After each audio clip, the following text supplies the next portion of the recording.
شنگای بطاله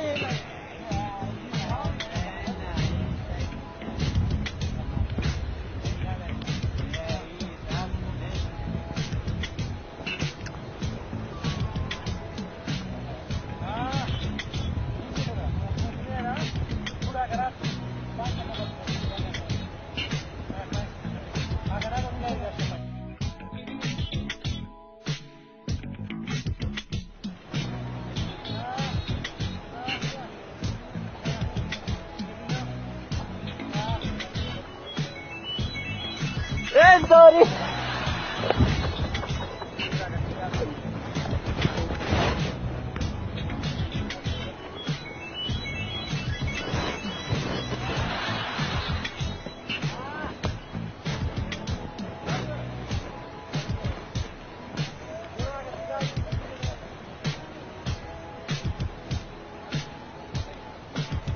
سلام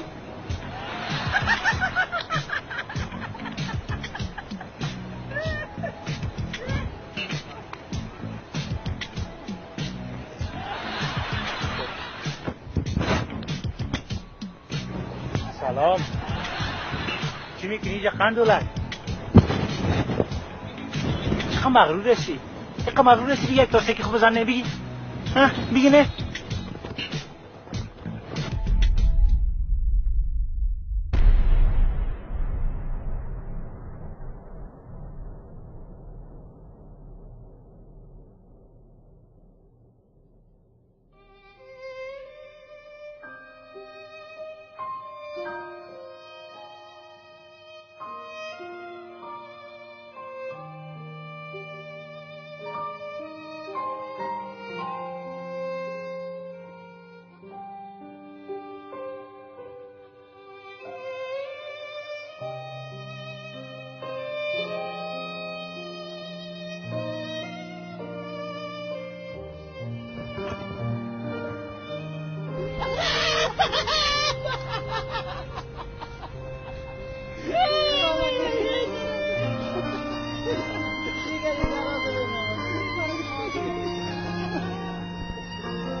احساساتتان را کنترل نمایید،